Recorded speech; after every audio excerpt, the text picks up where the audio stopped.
Okay, welcome back, young scholars. This morning, afternoon, I'm going to start off by just modeling for you guys a little bit of what I'm looking for in the strength pre-write and writing, and maybe kind of the ways that you should be thinking of this on your own as you are getting into your writing today, trying to start. I did take some time and filled out our pre-writing chart, and I did much more brainstorming, but one of my hidden intellectualism or strengths, if you will, that I came up with is that relative to most of the people I know or to adults in my life, I think, and others in my life, I talk to my girlfriend, talk to my mom, talk to my sister. One of my strengths is that I have emotional control. And I'll explain a little bit more, but I don't tend to react emotionally to many stimuli that other people might have reactions instantly of anger or disappointment. I tend to be a little bit level headed. So that's something I think is one of my strengths, and that's what I've chosen to write about. I brainstormed a few different examples from my life. First thing is when COVID happened, I had a much more level-headed reaction than many people going out in public. I didn't freak out, and I tended to stay kind of in the middle. Didn't listen to either political side. But the story I think I'm going to end up writing about that really shows my emotional control, and I think shows many other positive aspects of my character, is a story that I'll share with you in our writing here. But I had a homeless man that was squatting behind my apartment in OB, and we had a bit of a confrontation one day, and uh, it was a situation that many people would end up getting angry or upset or possibly have gotten hurt, and I ended up handling it in a very controlled, patient, thoughtful, wise, and caring way, in my opinion. I am bragging a little bit here. And then I might explain some of those benefits from my emotional control. Let's get down to business. Now, I'm just going to write and kind of talk through my thinking here. But I'm going to start off and kind of follow this with identifying how I perceive my strength, and we'll just see how it goes. So I'm going to start off that ever since I was a young man, or at least since I finished puberty, which I'm probably going to cut that line out.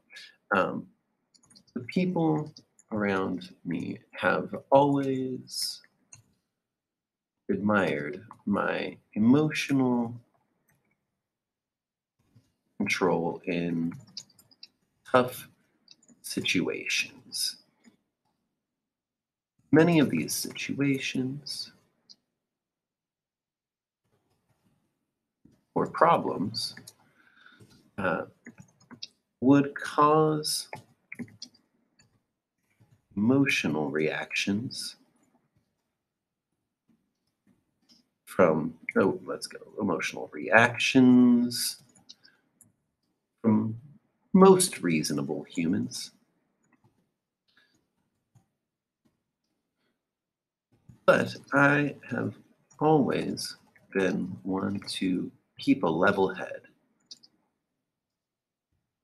Let's see, I might go on and talk a little bit more about how this is something I've probably gotten from my dad, uh, but that'll work for now because I want to get into my story as quick as possible. And I might come back and add on to that first paragraph.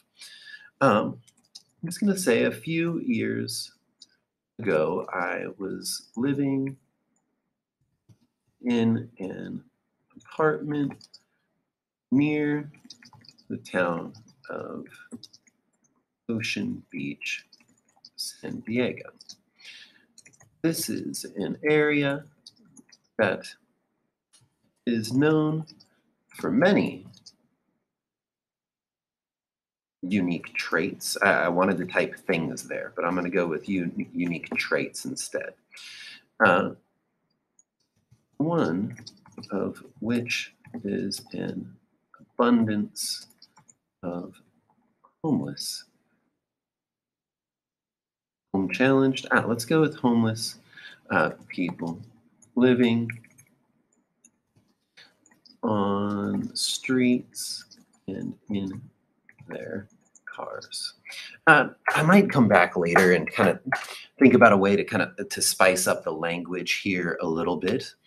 Um, but first draft, rough draft. Let's keep going on. I might describe my apartment a little bit. Hmm.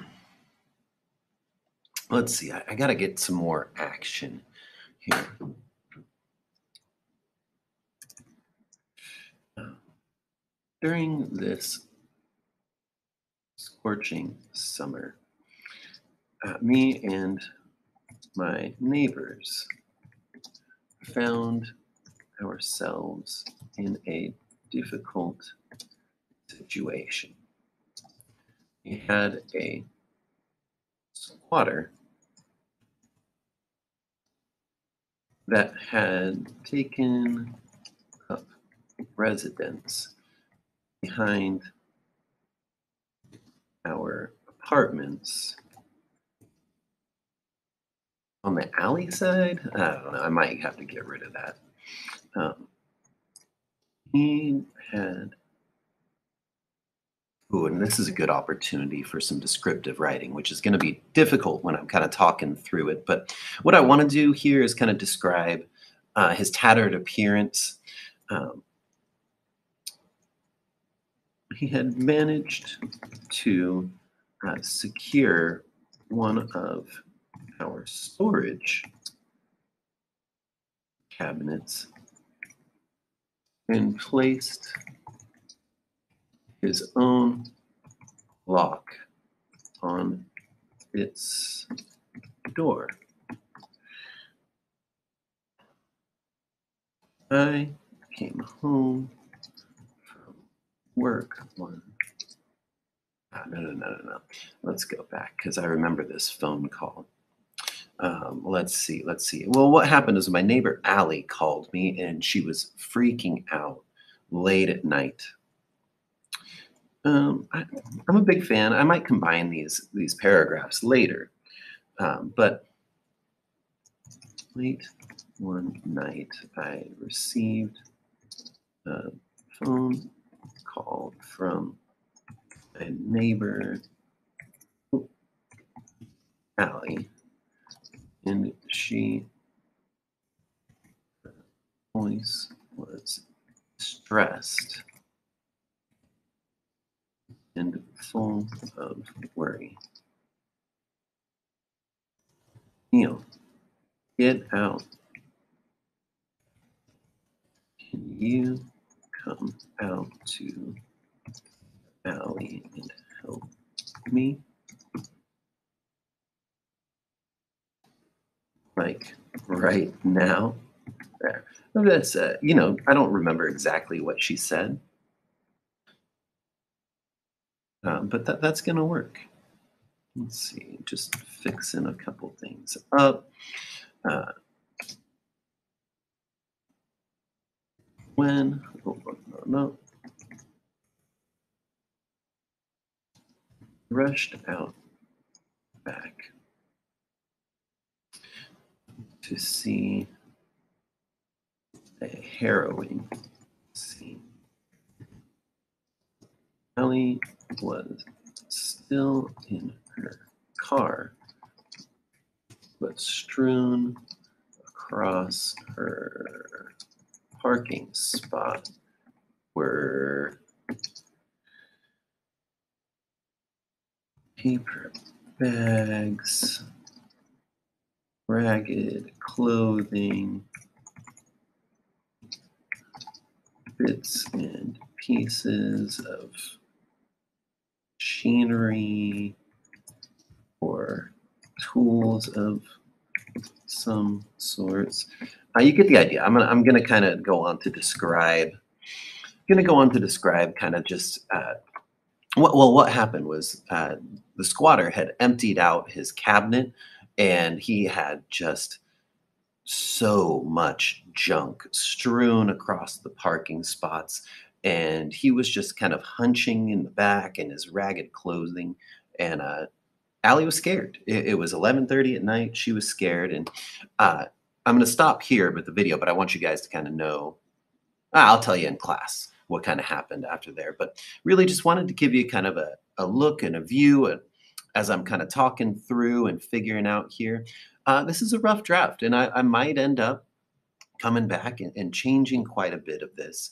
But I'm going to tell this story about a homeless man who I went out, and I think most people would be angry in this situation, middle of the night, disrupted from sleep, scared neighbor. And what ended up happening is he ended up pulling a knife on me. But instead of freaking out or running away or threatening him, I managed to stay calm, maybe use my teacher voice a little bit. And I simply told him, hey, put that knife down right now.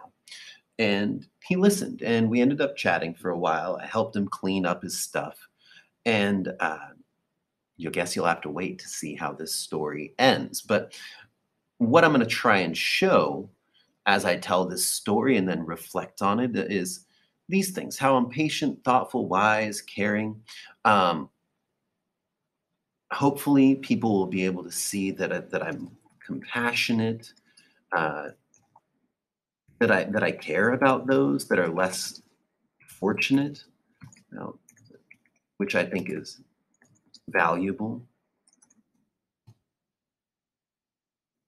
And many other, oh, that's poorly fortunate. There we go. But then I think this story will really show a lot of positive characteristics about me as I continue writing and revising. So, again, I hope that this is useful. Sorry if it's a little bit long. I'll answer questions, go through all kinds of stuff in class. Good luck with your writing, young scholars.